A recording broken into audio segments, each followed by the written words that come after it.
Você achou Hebreus capítulo 3? Diz assim: pelo que, irmãos santos, participantes da vocação celestial, considerai a Jesus Cristo, apóstolo e sumo sacerdote da nossa confissão, sendo fiel ao que o constituiu, como também foi Moisés em toda a sua casa. Amém. Pode assentar, queridos. Irmãos, nós terminamos o capítulo 2. Mantenha a sua Bíblia aberta aí. E o versículo de número 18 diz assim: porque naquilo que ele mesmo, sendo tentado, padeceu e pode socorrer aos que são tentados. Aqui no capítulo 3 e 4, com a graça de Deus, nós vamos ver se a gente consegue estudar aqui. É claro que tem uma série de revelações importantíssimas para nossas vidas, nos capítulos 3 e 4, mas isso, nosso tempo, infelizmente, né, não nos permite expandir em todas essas coisas. Então, nós queremos, com a graça de Deus, nos segurar aqui em 3 assuntos básicos que ele trata aqui, no capítulo 3 e 4, que é o primeiro assunto é a supremacia de Jesus Cristo. Pode repetir comigo? A supremacia de Jesus Cristo. 1, 2, 3. Supremacia de Jesus Cristo. Irmãos, este é um assunto muito profundo, muito necessário a ser estudado, principalmente os dias que nós estamos vivendo. Por causa dessas invenções humanas, essa mescla de tanta loucura, as pessoas estão meio que tirando a eficácia da cruz, a eficácia de Cristo. Sabe, o poder do nome de Jesus Cristo, o poder do sangue de Jesus. Por isso é importantíssimo estudar a respeito da supremacia de Jesus Cristo. O outro assunto é o grande perigo da incredulidade, que ele trata aqui muito claramente. E o outro é o perigo da desobediência. Com a graça de Deus, nós vamos tentar entender essas 3 coisas, certo? Que são extremamente relevantes para nós como igreja do Senhor Jesus Cristo no dia de hoje. Primeira coisa, a supremacia de Cristo Jesus. Como nós já falamos, infelizmente, nós vivemos em tempos em que o sacrifício do Calvário parece ter perdido a eficácia, né? E a gente fica meio que vivendo refém de invenções humanas, que parece que para a gente ter um relacionamento real com Deus, a gente precisa de todas essas aberrações e invenções do homem. Nós pegamos, né, uma semaninha para descansar e fiz uma coisa que eu nunca fiz na minha vida. Fui dirigindo aqui na Flórida. Irmãos, é legal pra caramba, entendeu?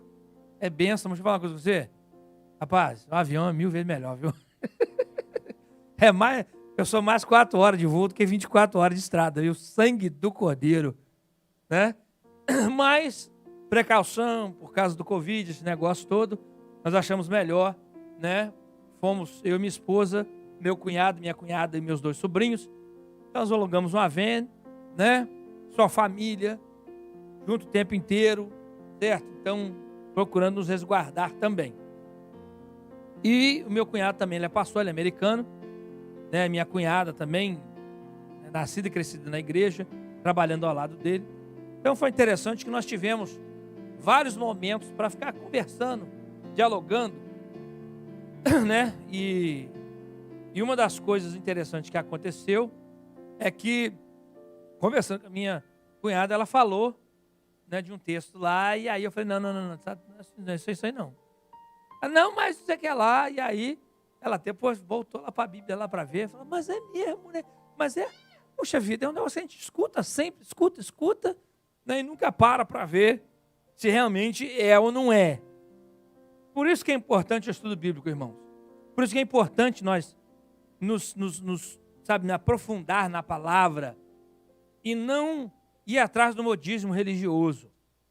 Porque o pessoal inventa tanta coisa e acaba que nós, às vezes sem querer, abraçamos, sabe?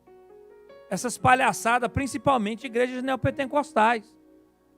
E um dos grandes, gravíssimos erros e grande perigo que existe é essa questão da eficácia do ministério de Jesus Cristo, a eficácia do sacrifício da cruz, certo? A supremacia de Jesus Cristo. Porque quando você entende como o escritor aos Hebreus está tentando explicar, certo? Para a igreja que ele está escrevendo para os irmãos, ele está querendo explicar com clareza essa questão. Porque parece que lá atrás já existia essas questões que tinham os judaizantes. E eles, não, tudo bem, é Jesus, mas é Jesus e mais o judaísmo.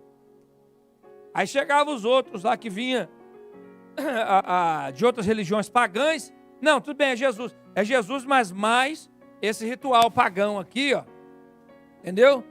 Que é importante. E infelizmente até o dia de hoje nós vemos isso. Vários rituais pagãos que entraram no meio do cristianismo, certo? Que a gente vê que não tem nada a ver com Bíblia, irmão. Tem nada a ver com mandamento. Então, por exemplo, a primeira coisa que ele mostra aqui é o seguinte. Lá do capítulo 1 de Hebreus, ele mostra com clareza que Jesus Cristo é superior aos profetas do passado. Pode dizer amém? Preste atenção. Isso é muito importante. Nós entendemos que o Senhor Jesus Cristo, ele é superior aos profetas do passado. Por exemplo, uma das grandes religiões do mundo, os muçulmanos, eles acreditam de uma certa forma em Jesus. Você sabia disso? De uma certa forma, eles aceitam até Jesus, mas não como filho de Deus e não como Cristo, mas como um profeta. Mas também não como o maior profeta e nem como o último profeta. Porque aí para eles, Muhammad foi o último profeta e é um profeta maior do que Jesus Cristo. Para eles. Então o escritor aos Hebreus está mostrando com clareza que Jesus Cristo ele é superior aos profetas, todos os profetas do passado. Especialmente por quê? Porque a maioria deles foram usados pelo Espírito Santo para apontar para ele. Isaías foi usado 700 anos antes da vinda de Cristo, falando dele, de como ele ia nascer, o que ele ia comer, aonde ele ia morar, tudo. Então, ele mostra que Jesus é superior aos profetas. Amém? Segundo lugar, Jesus é superior aos anjos. É superior aos anjos.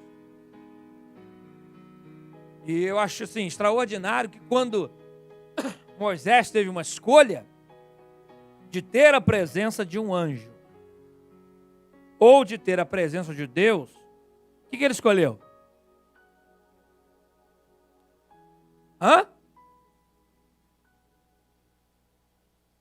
Moisés virou para o Senhor e falou assim, Senhor, obrigado pelo anjo. O Senhor pode mandar ele, nós aceitamos, gostamos, ele é muito bem-vindo. Mas deixa eu falar uma coisa, Senhor, se o Senhor não for, eu também não vou.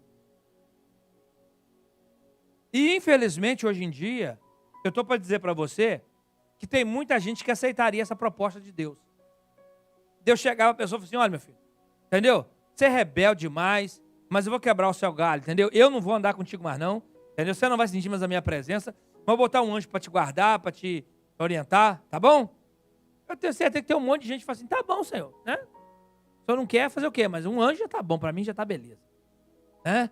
Ah, rapaz, aí, Deus mandou um anjo, ando com o anjo do meu lado, anjo.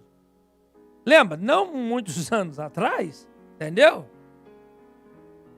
Tinha um pessoal que tinha um negócio com anjo que só Jesus. Entendeu? Abria a porta para anjo. Dava cafezinho para anjo. Entendeu? Mas assim, na imaginação deles, né? Porque ninguém via, era só eles que viam esse troço. Tá entendendo?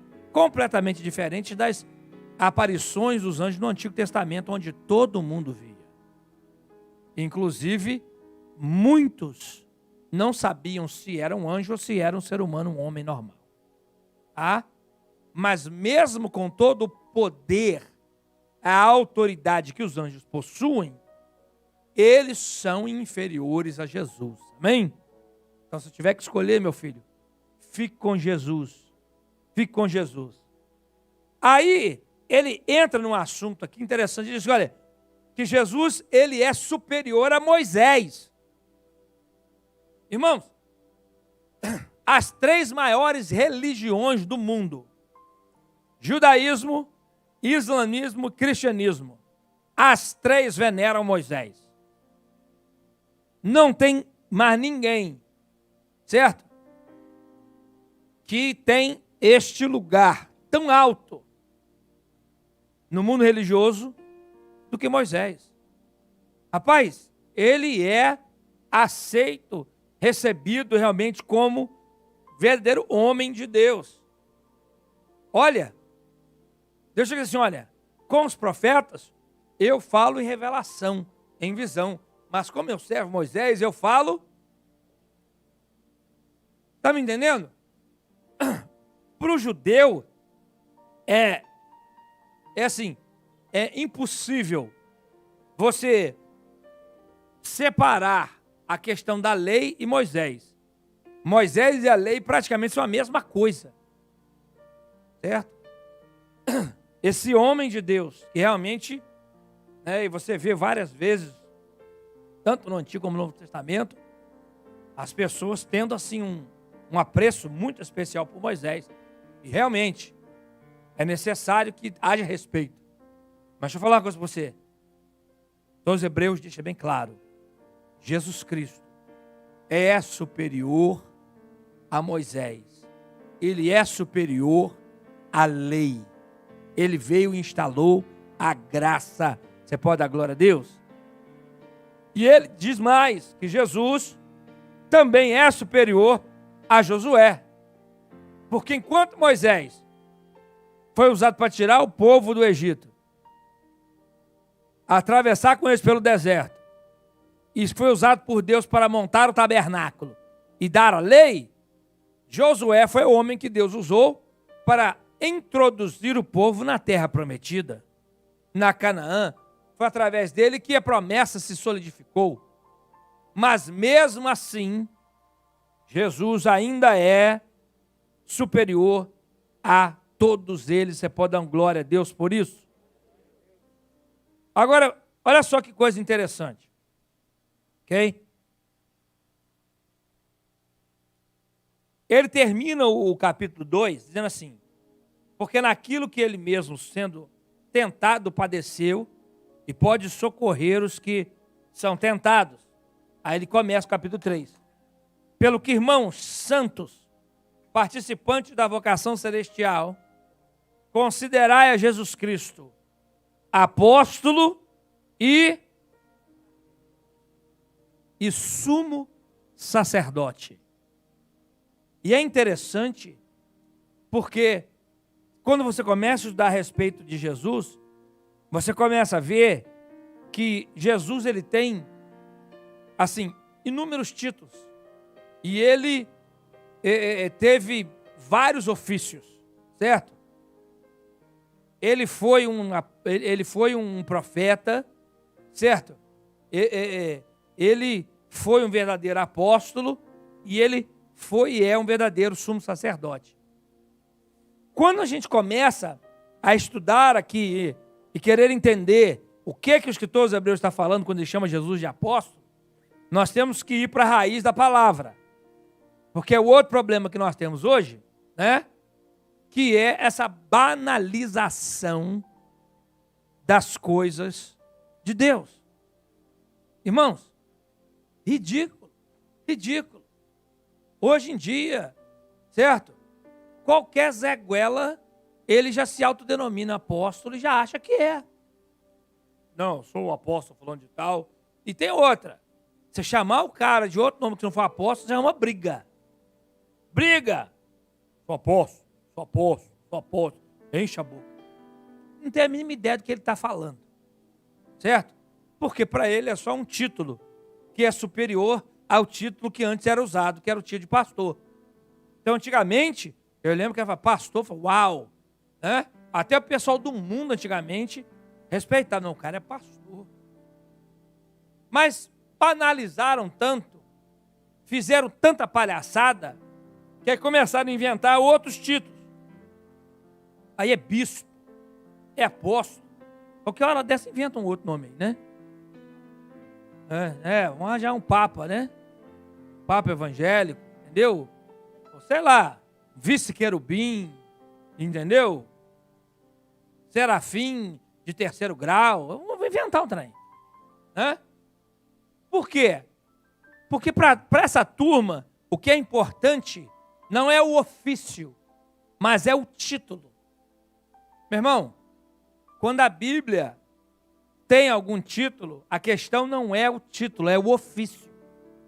Todo nome, toda nomenclatura da Bíblia é definição de trabalho. Diga amém.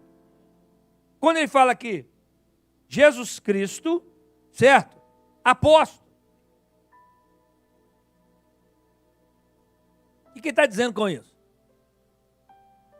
Literalmente, o que essa palavra significa, tá? No grego. Que é o quê? Apóstolo é uma pessoa enviada por alguém, certo? Que é superior, com uma missão para ser cumprida. O apóstolo é um mensageiro. O apóstolo é um embaixador. É isso. O que é um apóstolo? Então, por exemplo, um embaixador, certo? Irmãos, o embaixador dos Estados Unidos. Lá no Brasil. Então tem lá a embaixada americana. Aquele pedaço ali, na verdade, está lá dentro do Brasil. Lá no Rio de Janeiro, tem um lá. Tá?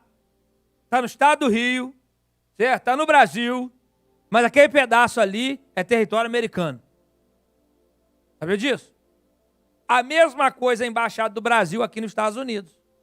A embaixada do Brasil aqui nos Estados Unidos, certo? Aquele território ali é território brasileiro. O que acontece? O embaixador, ele é um representante daquela nação que o enviou. Ele fala em nome daquela nação. Estava lendo a respeito do embaixador que foi enviado de Roma. Teve uma nação que queria invadir Roma, aí mandaram esse embaixador encontrar com ele no meio do caminho. O camarada está vindo com todo o exército dele e tal. Aí do outro lado vem só o embaixador de Roma, cavalinho, sozinho.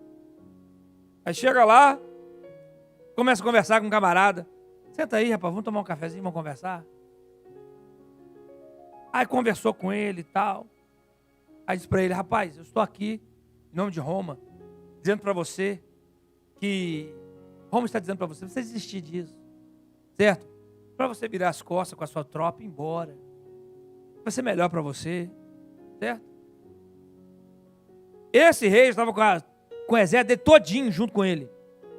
O representante de Roma estava sozinho, não tinha ninguém com ele. Aí ele virou para o cara, foi para o embaixador de Roma e falou assim, rapaz, não, olha, deixa eu pensar nisso.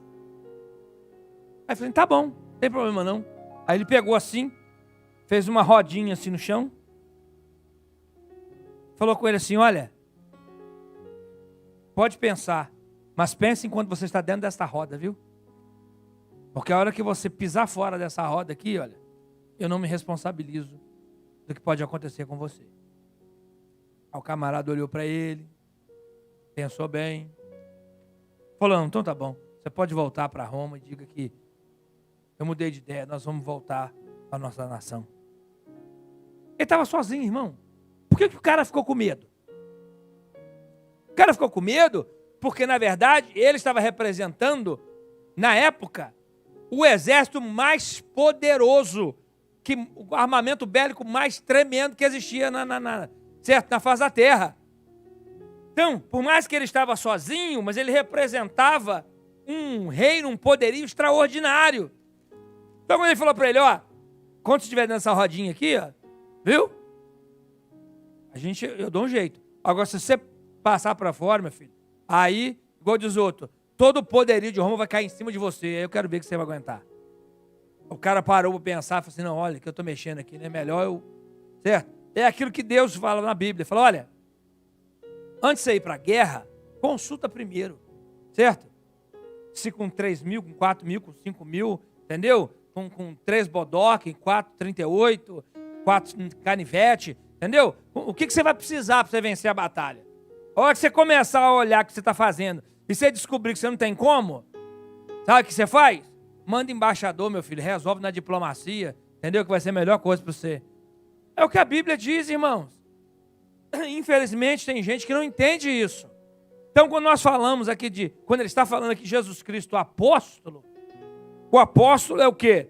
É o representante do reino de Deus. Ele é embaixador do reino de Deus. Ele é aquele que está representando o reino de Deus. Jesus Cristo, ele foi, sim, o apóstolo mais perfeito que existiu. Por quê? Porque para você representar um reino, você tem que conhecer aquele reino. Amém, irmãos?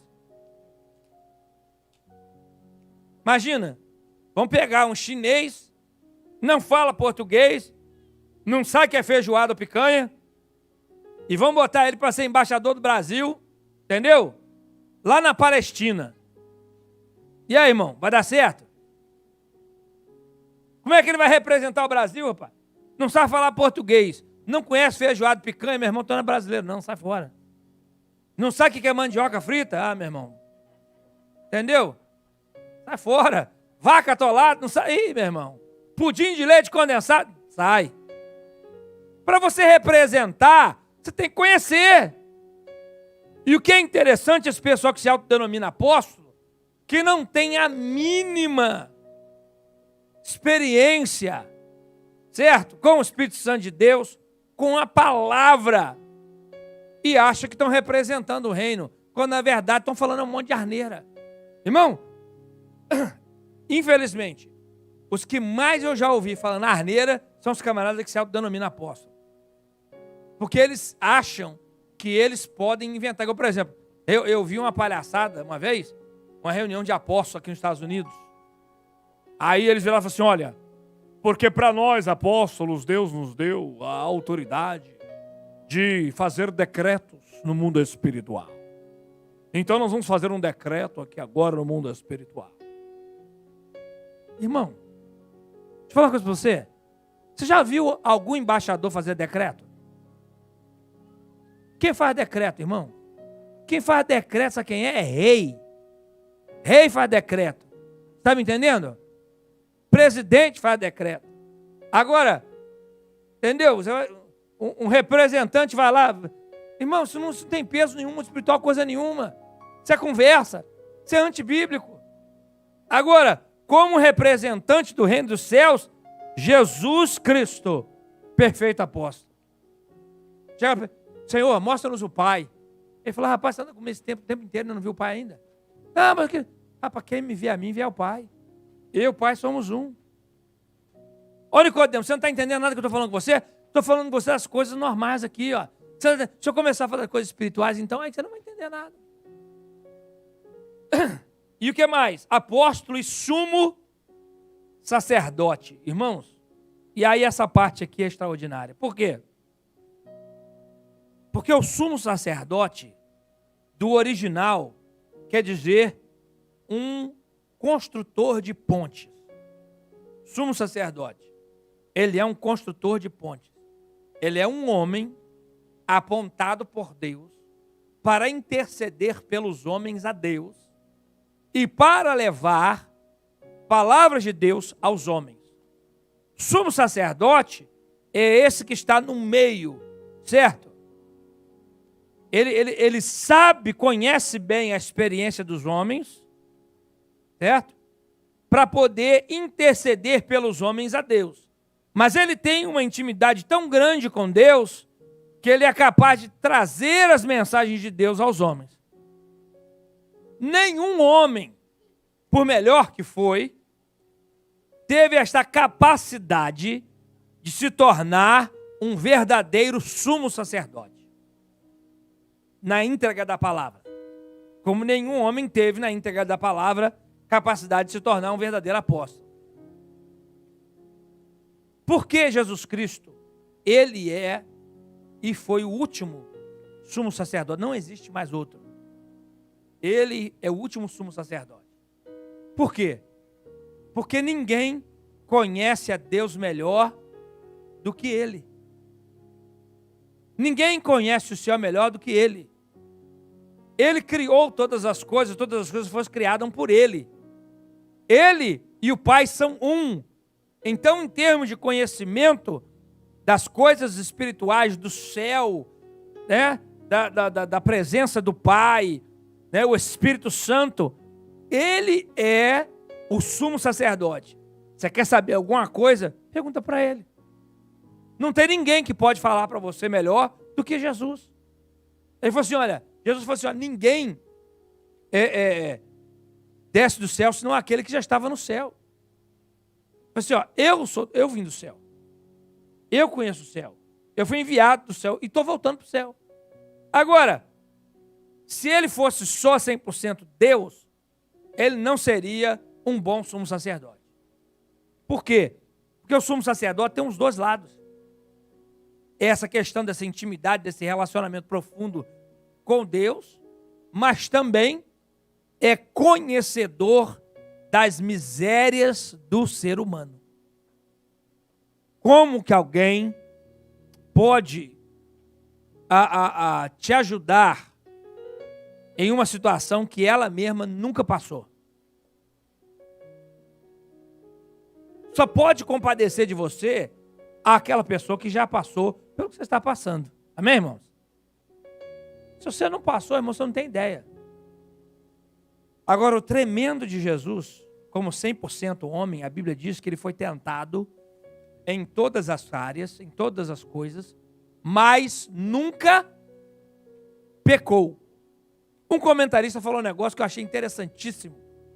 Ele falou, olha, Jesus experimentou um nível de provação, de tentação, a qual nenhum de nós temos a mínima ideia.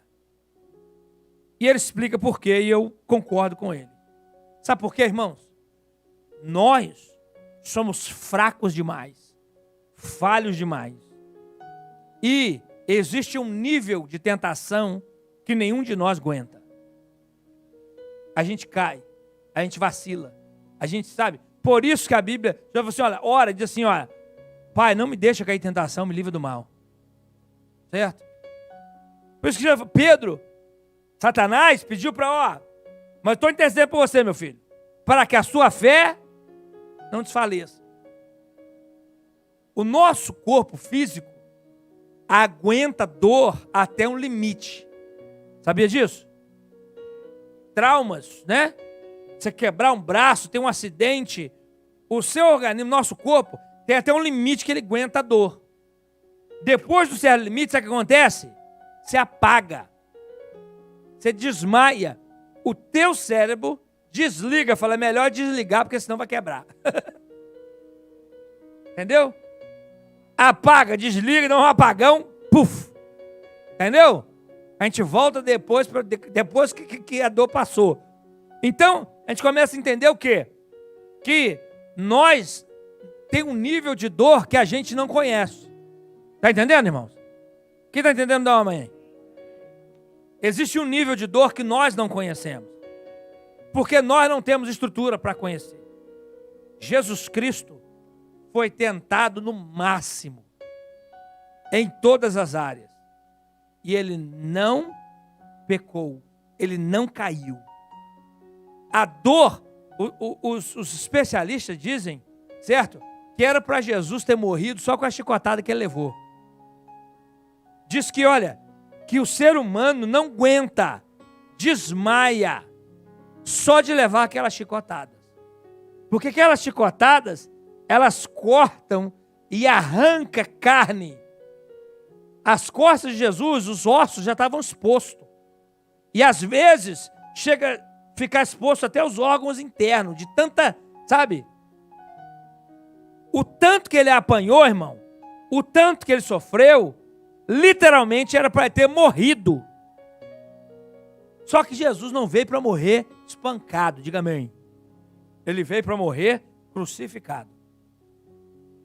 Tanto é que, geralmente, as pessoas não morriam crucificadas. Certo? As pessoas que eram crucificadas e não sofriam igual Jesus sofreu, às vezes ficavam pendurados lá, certo? E quando dava a hora, de repente, eles tiravam as pessoas da cruz e a pessoa às vezes estava viva. E aí o que eles faziam? Eles quebravam as pernas das pessoas. Que aí o camarada acabava de morrer. Você está entendendo? Literalmente eles matavam o camarada depois.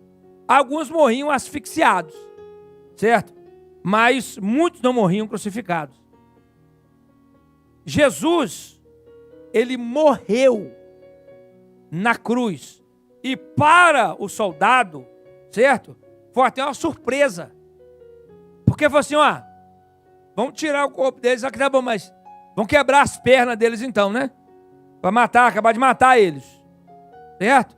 Mas esse cara aqui parece que já morreu. Morreu nada, tá de palhaçada. Vê se morreu mesmo. Aí o que o soldado fez? Pegou a lança e enfiou a lança, meu irmão, debaixo da costela, foi lá no coração. Vapo! E aonde sai água e sangue, né? Diz, não, realmente morreu mesmo. Então o que acontece? Não quebraram nenhum osso de Jesus. Por quê? Para que fosse cumprida a profecia que está lá nos Salmos. Certo? Nenhum dos seus ossos se quebrou. Então, glória a Deus, irmão. Então você começa a entender, certo? O sofrimento, a angústia, a dor que Jesus passou como ser humano. Irmãos, problemas familiares. Os irmãos de Jesus não gostavam dele não, irmão. Nem acreditavam nele não. Sabia disso? Depois lá que, né? Ah, não, realmente é. Mas antes, cala a boca, meu, para com isso. Certo? José olhava assim e ficava aquela pouco atrás da orelha, né? O garoto está em casa aí, mas... né? Nasceu do Espírito Santo, né? Ele não é meu filho. Está achando que isso não passou na cabeça dele? Certo?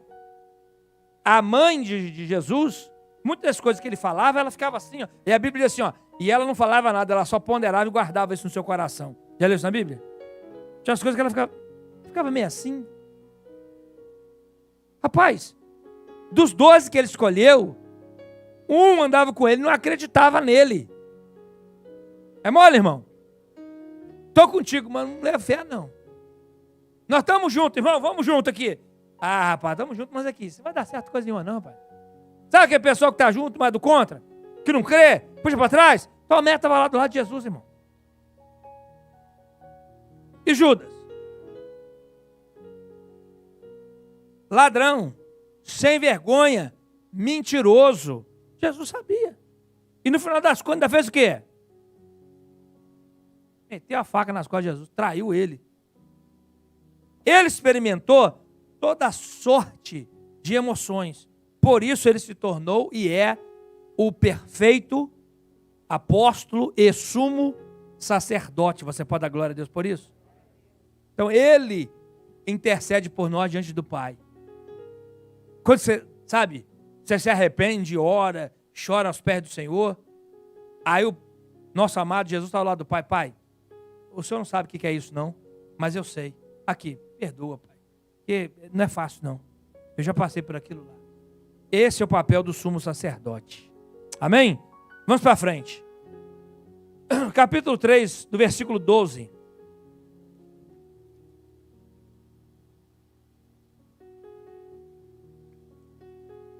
Nós vamos ter que deixar o terceiro ponto para a semana que vem, que o nosso tempo não ajuda. Mas aqui, o capítulo 3, versículo 12. Olha aqui, diz assim: Vede, irmãos, que nunca haja em qualquer de vós um coração mau e infiel para se apartar do Deus vivo.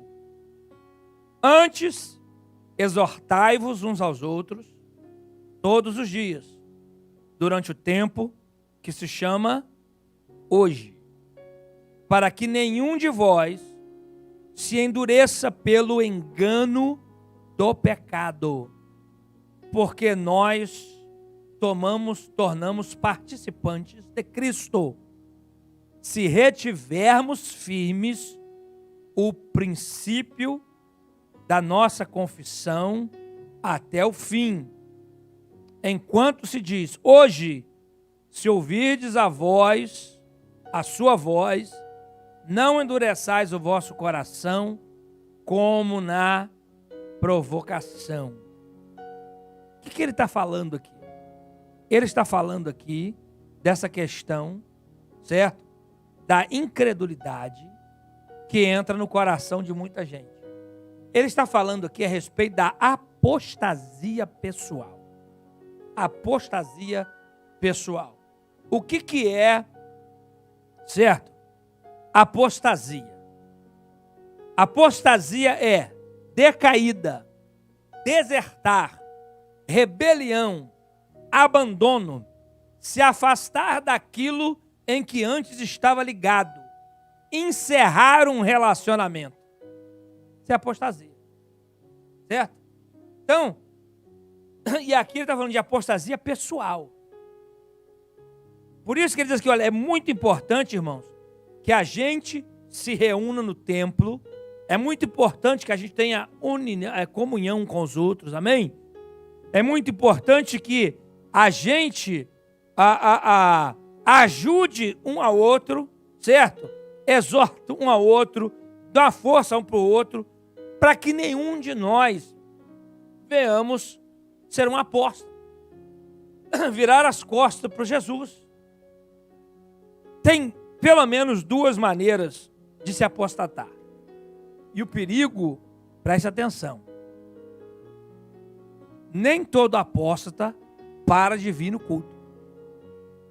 Vou repetir, nem todo apóstata para de vir à igreja, para de frequentar os cultos. Tem muita gente que já se apostatou da fé, já está longe de Deus, longe da intimidade com o Senhor, está vivendo em rebelião ao Senhor, já abandonou os princípios, mas continua na igreja, como se estivesse tudo bem. Primeira apostasia, apostasia teológica. O que é apostasia teológica? É rejeitar os ensinamentos e as doutrinas da Bíblia e abraçar a heresia. É o que mais tem nas igrejas. Certo? Tem um monte de gente que são apóstatas teológicos. Eles não aceitam a palavra como a palavra é. Teve um Zé Mané aí, há pouco tempo atrás, que falou que a Bíblia tinha que ser, né? Como é que se diz? Recalchutada, né? Tinha que dar reatualizar, né? Aqui a Bíblia, meu irmão, a Bíblia foi escrita lá, tá meio, sabe? Tem velho, tem que dar uma... Sai pra lá, ô filho do capeta. Conversa é essa? Rapaz, a autoridade maior que existe é a palavra de Deus. E ela é a mesma. E continua tendo o mesmo poder. E a palavra é muito clara quando diz: ai daquele que tirar uma vírgula ou colocar uma vírgula. É aquilo do jeito que está. O problema é que nós mudamos. E a gente não quer andar de acordo com a palavra. Está entendendo? Porque eu quero andar só de roupa preta. E a palavra diz que não pode. Mas aí eu tenho que dar um jeito de falar: não, mas isso aí era para aquela época. Certo? Porque lá eles não tinham um preto bonito igual a gente tem hoje, assim, igual eu estou agora aqui, entendeu? Bonitão desse jeito. Então, é por isso que não podia. Não, mas hoje é diferente, hoje pode. Aposta teológico. Cada aberração não aceitam a sã doutrina, disse Paulo. Juntam para si o que, irmãos? O que a palavra diz? Paulo escreveu a Timóteo: juntam para si doutores. E não é o que tem hoje em dia. Irmãos, doutor fulano de tal vai trazer um ensinamento para nós. Ô glória. Nova revelação. O cara vem e fala um monte de asnerol. O pessoal fica: uau! Meu Deus, que revelação! Uau! Nunca escutei ninguém. Uau! Tudo heresia. Tudo conversa. No final, compra a apostila ali, ó. Tem ali a máscara ungida, entendeu? Para acabar com todo o mal olhado. Você está entendendo? Tem também ali o lencinho ungido para você botar na sua cabeça, certo? E aí todas as bênçãos de Deus serão atraídas sobre a sua cabeça por causa do lencinho ungido que nós passamos lá na Oliveira de Israel e também quando estivemos no túmulo, né, nós oramos lá. Então tem uma unção especial sobre ele. Irmão, vai lamber sabão, meu irmão. Palhaçada, conversa. Novamente, volto ao primeiro ponto que ele estava falando, a supremacia de Cristo. Você tem Jesus, irmão? Não precisa de mais nada. Ao nome de Jesus, todo joelho se dobrará. Satanás não tem medo de lencinho ungido, de vidrinho, de areia, de sal, entendeu? É igual diz o outro, de raio, que seja, qualquer um que inventou. Sabe quem ele tem medo? O nome de Jesus continua tendo o mesmo poder. E nós precisamos voltar, certo? Para a palavra entender isso. A gente parar de ficar buscando boberol. Então ele começa a dizer aqui que tem o perigo da apostasia teológica. E Paulo disse: nos últimos dias eles não vão conseguir sã doutrina. Sã doutrina é o quê? Bíblia pura. Não consegue, não desce. Igual diz o outro, não desce redondo. Né? Complicado, o cara não engole, não dá para. Não dá. Não dá mesmo não, irmão, porque ela não muda. Então quem tem que mudar é você. Se não quiser mudar, vira um apóstolo. E qual é a outra apostasia? A apostasia moral.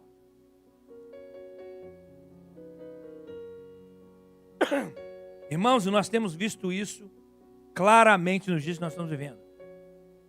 Pessoas que caíram da graça e adentraram a uma vida torpe, pecaminosa, certo? É uma apostasia moral. Aquele que volta à prática diária do pecado, à imoralidade, à perversão. Quantos ainda frequentam a casa do Senhor, mas diariamente no pecado? Estou falando a pessoa, sabe? Aquela coisa que acontece no dia... Não. Estou falando mesmo do... Vive no pecado mesmo, sabe que é pecado, mas igual diz o outro, entendeu? Entendeu? Todo jeito que está, eu vou continuar, e não tem conversa, não quero saber não, e é assim mesmo e acabou. O grande perigo da apostasia, dessa incredulidade, é que após várias tentativas do Espírito Santo para convencer essas pessoas, tanto da apostasia teológica quanto da apostasia moral, o Espírito Santo se afasta. E a Bíblia é clara em mostrar isso. Várias vezes, o Espírito Santo de Deus está dizendo: não, meu filho, a voz do Espírito Santo de Deus, essa conversa aí tá, não é assim não, volta para a palavra, filho. Isso é heresia, está errado, não é assim não. E todo mundo pode testificar que isso é uma realidade. Quando você escuta uma asneira, que você tem dúvida, você começa a buscar Deus, o Espírito Santo de Deus já fala. Ou então, Você está assim, normal, tranquilo. O cara fala um negócio lá, até bonito. Mas dentro de você, sei lá, cara, até bonito, mas sei lá. Tem alguma coisa nesse negócio que ele falou aí que, sabe como é que é o negócio? Que não está, algo aqui dentro, aqui não está, sabe como é que é o negócio? É o Espírito Santo de Deus, dentro de você, alertando, liga, sabe, o alarme. Ó, sai fora, certo? Você tem alarme de monóxido de carbono na sua casa? Todo mundo tem, né? Se não tiver, você está fora do código, viu? Corre lá no Home Depot, compra um e coloca na sua casa. Monóxido de carbono, irmão, certo? Você não sente cheiro e você não vê. Sabia disso? Por isso que de vez em quando, aquele trem começa a tocar igual doido. Está em casa, do nada, sangue do cordeiro, está pegando fogo aonde? Não tem cheiro de fumaça, não tem nada.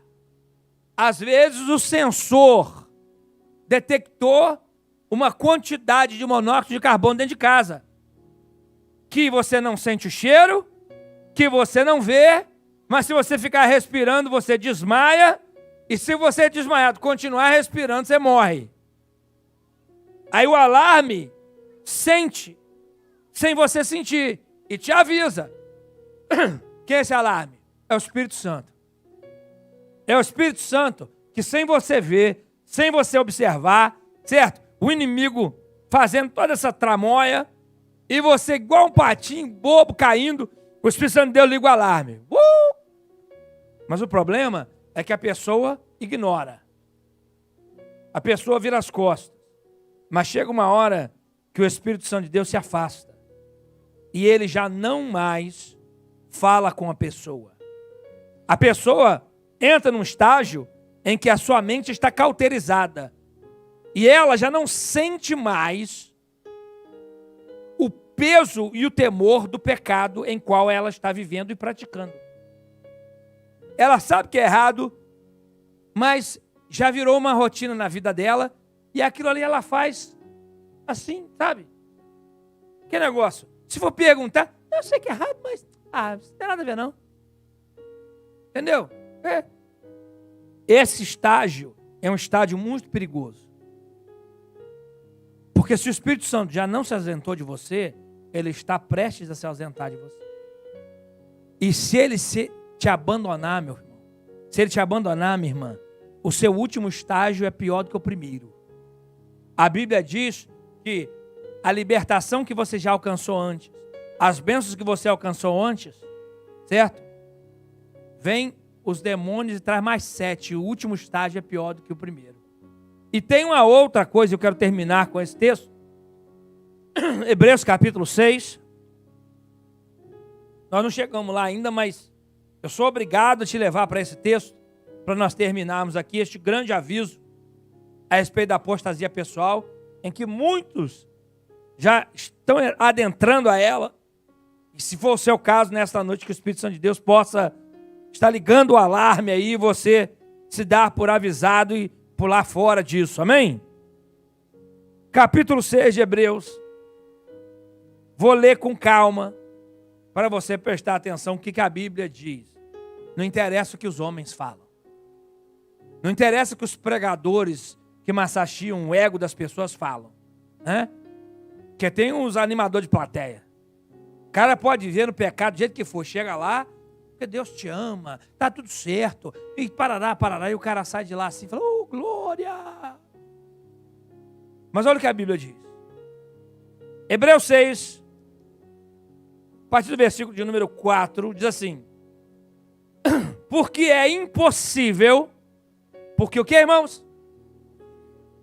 Impossível. Essa palavra não é usada na Bíblia de maneira muito loose, muito, sabe o que é? Joga aí. Não. Essa palavra, quando você vê na Bíblia, é muito séria.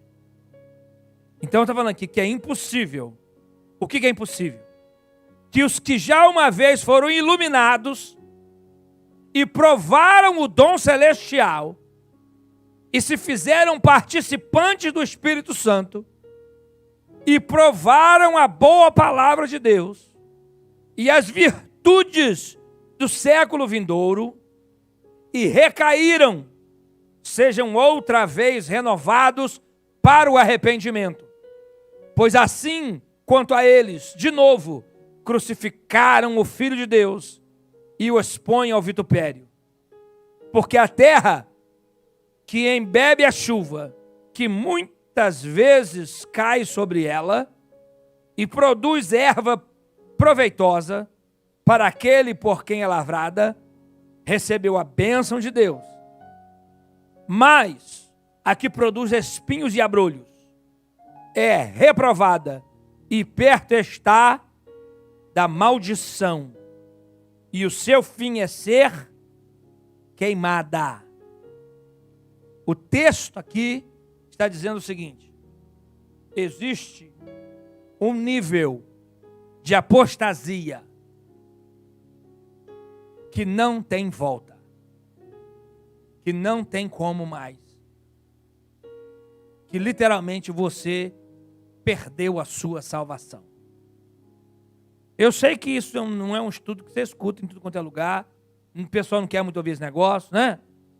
Uma vez salvo, salva para sempre, Deus perdoa tudo quanto é tipo de pecado, não interessa o que acontece, e Deus te ama, lá. Mas vai ler Bíblia que você vai ver como está aqui muito claro, eu acho que, né? Está muito claro o texto, mostrando o quê? Um tipo de pessoa que chegou a ter um relacionamento íntimo com Deus. Um tipo de pessoa que chegou a ter um relacionamento íntimo com o Espírito Santo. Tipo de pessoa que chegou a ter um relacionamento e um entendimento profundo das sagradas letras da palavra do Senhor. Mas começou a deixar a incredulidade tomar conta do seu coração. Que começou a deixar os seus desejos carnais falar mais alto do que as suas necessidades espirituais. E lentamente, gradualmente, paulatinamente, foi andando e abraçando o pecado e se afastando de Deus. E dando para ele mesmo desculpas para amenizar a sua consciência, que estava sendo acusada pelo Espírito Santo, dizendo para ele ou para ela: ei, esta prática não é para você. Ei, essa prática vai te levar para longe de mim, para a morte. Mas a pessoa vai deixando de ouvir a voz de Deus. A palavra de Deus diz assim, olha, e nós lemos aqui: se ouvires a voz do Senhor, não endureçais o vosso coração, como eles fizeram no dia da provação. Várias maneiras de ouvir a voz de Deus. Fica de pé em nome de Jesus. Várias maneiras de se ouvir a voz de Deus. Me dê alguns segundos da sua atenção. Preste atenção. Primeira maneira que você pode ouvir a voz de Deus: com indiferença. Tem muita gente ouvindo a voz de Deus com indiferença. Como quem... né? Com mais? Com desinteresse. Tá bom, Deus, fala logo aí, entra no ouvido, sai no outro. Não tem interesse nenhum em meditar e ouvir aquilo que Deus está dizendo. Com crítica. Tem gente que escuta o que Deus está falando, mas criticando Deus. Não, por que Deus? Mas por que não pode ser assim, Deus? Mas, oh Deus, com dúvida. Não, ouvi Deus falar, mas... com cinismo. Irmãos, e essa turma aqui parece que tem crescido. Eu já cansei de pregar e ver Deus falando com certas pessoas e a pessoa cheio de cinismo. Cínica. Ouvindo Deus falar, mas cheio de cinismo. Certo?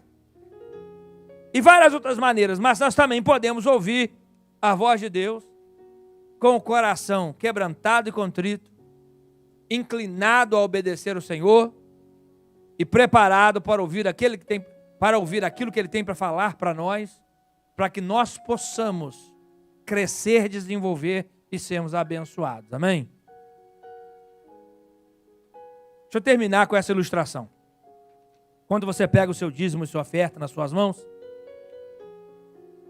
A voz de Deus, a palavra de Deus, a importância dela é tão grande. Por quê? Porque ela é capaz de moldar e mudar a sua vida. E de te levar de vitória em vitória. Você crê assim, irmão? A palavra de Deus, a voz de Deus é como a voz de um treinador. Imagina um atleta, em qualquer categoria ou esporte que seja. E esse atleta quer ser campeão e quer ter uma medalha de ouro. E ele sabe que para isso acontecer, ele precisa de um bom treinador. Esse atleta vai e pega o melhor treinador que existe. Treinador que já foi comprovado que pessoas com talento caem na mão dele, vira campeão e tem medalha de ouro. Aí esse treinador pega esse atleta e diz: ok, vou trabalhar com você. Se você ouvir o que eu tenho para dizer, se você me obedecer e fizer exatamente o que eu estou te mandando, eu garanto para você que você será campeão e que você terá uma medalha de ouro nas suas mãos. Amém? Agora, chega na segunda-feira, 4 horas da manhã, vem o treinador e... Levanta, meu filho, vambora! Vambora! Sai da cama! Tomar um café, que café é coisa nenhuma, vambora! Vai correr na chuva ali. Se não, quer correr na chuva agora, não vai correr na chuva, vai embora! Certo? Aí no outro dia, de novo. Aí daqui a pouco o camarada começa a ficar tribulado. Rapaz, não vou escutar esse treinador, esse cara é maluco, meu irmão. Se ele obedecer ao treinador, ele vai conseguir a vitória que ele almeja. Amém? Ele vai ter a sua medalha de ouro. Mas se ele não ouvir o treinador, não quiser dar ouvido para ele, não fizer o que ele manda, o que vai acontecer? Ele não vai conseguir o que ele quer. A voz de Deus para mim e para você são exatamente a mesma coisa. É Deus dizendo para mim e para você: você quer ter vitória? Você quer prosperar? Você quer ver a bênção na sua vida? Então escuta o que eu estou falando. Mas não é só ouvir com cinismo. Não é só ouvir, você está me entendendo? Com indiferença, com desinteresse, com crítica, com dúvida, não. Ouve, deixa descer no seu coração e pratica. Porque se você praticar o que eu estou dizendo, é garantido que você terá vitória na sua vida. Amém, irmãos? Então que nessa noite você possa pedir o Espírito Santo de Deus para ministrar no seu coração, na sua vida, na sua alma. Para que ele possa, sabe, sondar e ver se há algum pecado escondido. Se você está no caminho da apostasia pessoal, se você, sabe, já está se afastando gradualmente dos seus ensinamentos, se você já começou a abrir as portas, certo? Para certas doutrinas, certas heresias. Porque, irmãos, não acontece da noite para o dia não, viu? É coisas que vão acontecendo devagar. Mas a hora que você vê, você está longe do Senhor. E o problema é o que nós vimos no capítulo 6. Chega um momento em que você pode continuar frequentando a igreja, achar que está sentindo a presença dele, achar que e ele já se afastou de você e não tem mais recurso. Então que isso nunca venha acontecer conosco. Amém? Pega o seu dízimo, a sua oferta em suas mãos. Vamos ofertar a Deus com alegria. Lembrando aos amados irmãos que domingo, culto único, 7 horas da noite, dá glória a Jesus. Venha com a sua família, os diáconos vão sentar você, viu? Não fique bravo, viu? Seja obediente, fique tranquilo, tá bom?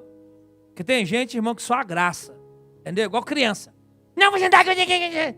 Não, irmão, você vai sentar onde falar para você sentar e você vai dar glória a Deus, amém? Amém? Desse jeito, certo? Você não vai arrastar cadeira, você não vai, sabe? É do jeitinho que tá, irmão. E se alguma cadeira for movida, é o Já que vai mover e ele sabe como que vai fazer para a gente continuar dentro daquilo que a gente precisa estar. Amém? Glória a Jesus. Então vai ser bênção pura. Deus vai nos abençoar e a gente vai continuar tendo vitória na presença do Senhor. Pai Santo, obrigado por esta noite. Obrigado pela tua palavra. E eu te louvo, Senhor amado, que a tua palavra é real, é fiel, é justa, é verdadeira. Obrigado pelo teu bom Espírito, Senhor. E que ele possa falar bem alto aos nossos corações todos os dias. Que o Senhor venha nos lavar com teu sangue precioso. E que jamais, Senhor amado, nós venhamos a nos apostatar da fé, a nos distanciar do Senhor e viver, ó Deus amado, no pecado, achando que está tudo certo. Venha aumentar o temor nos nossos corações. Senhor, em nome de Jesus, lava a nossa alma e ajuda-nos a caminhar com o Senhor. Toma nossos dízimos de oferta em tuas mãos. Abençoa também financeiramente a vida dos teus filhos. Nós te pedimos em nome de Jesus. A igreja diz amém. Oferte com alegria. Glória a Jesus. E amado, a gente sabe que